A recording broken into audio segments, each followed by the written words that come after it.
Hey, it's Kelly at Book and Paper Arts. For my final junk journal for the graphics fairy, I wanted to make something that was deep and very meaningful. I'm just kidding. I made a food diary. Now, this is not for your diet. This is not for counting calories. That's a different food diary. This is a place for you to record your experiences around food, and that can be a special occasion. It can be a meal with friends. It can be really ordinary, everyday, simple things. I've been keeping one of these for 20 years, and you'd be surprised at what makes a really meaningful memory. So let's flip through this and talk about how you can use your own food journal. It's tied with tea-dyed sari silk. The cover is a very soft corrugated cardboard. It's very forgiving. And it's stamped with a rubber stamp, utensils. Throughout, I've used images from the Graphics Fairy premium member site, including these recipe cards. So you can handwrite a recipe of your own, or if you don't cook, ask a friend, maybe at a potluck, who's made something that you really enjoyed, if they would write it down for you, and that makes an even better memory.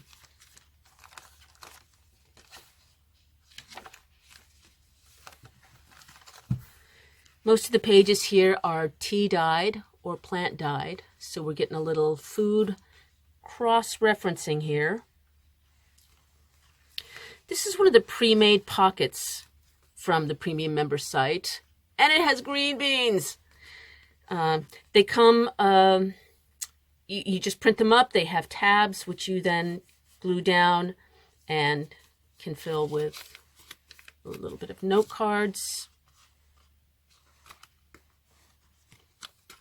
This is clipped in.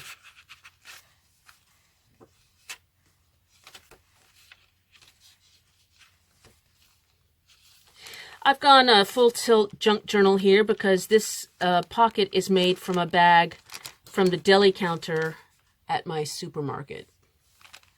Hey, Sainsbury's. It's filled with rough, torn note cards. Throughout, I've used food images from the Graphics Fairy. Here's one of their pockets, which is actually a seed packet. And I've added another one of their tags. This is from the Vintage Kitchen Utensils bundle that I printed on tracing paper. It's almost like a light vellum.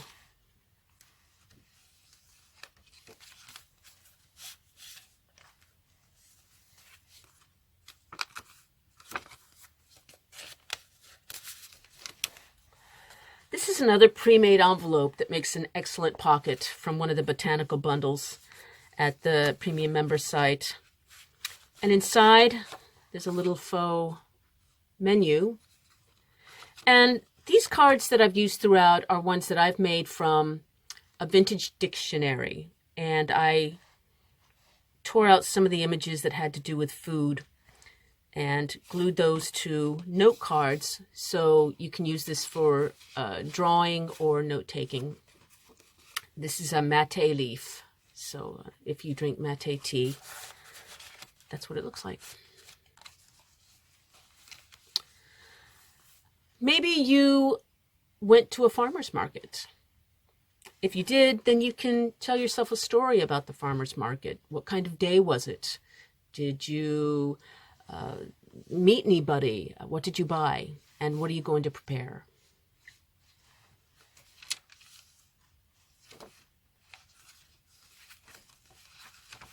Do you like to garden? Grow things? Tell yourself a story about that.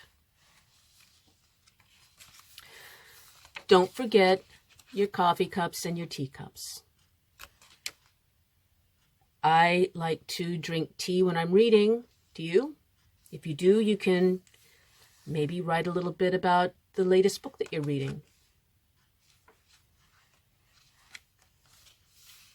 This is from another vintage kitchen bundle.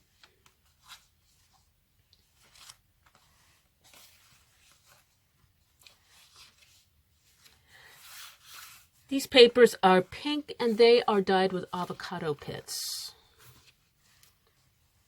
which actually go pink. These are some lovely note cards that are pre-made from one of the botanical bundles at the premium member site.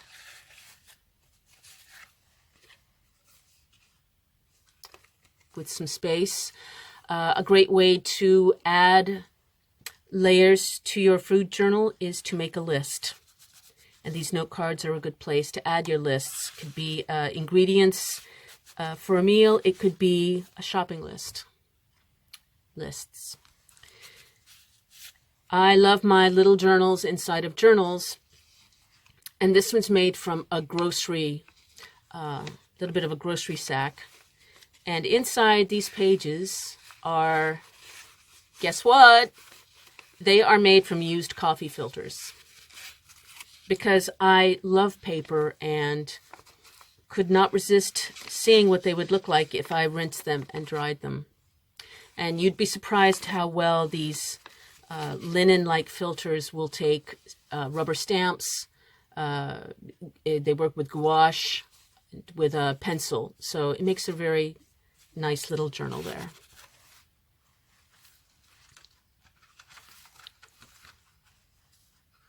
More tags.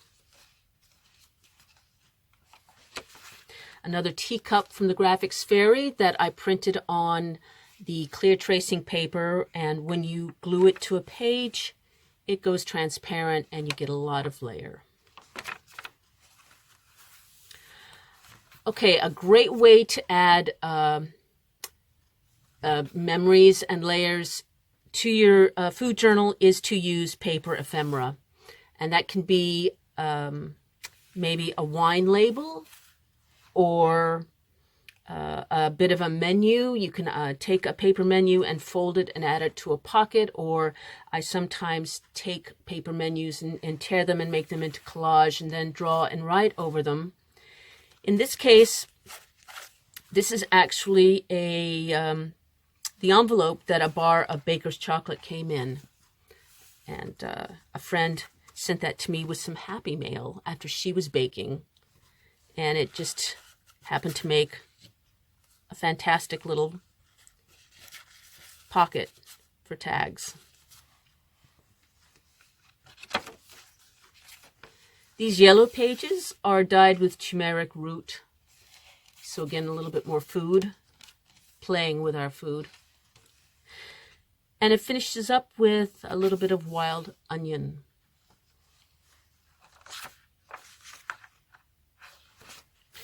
So there you have it.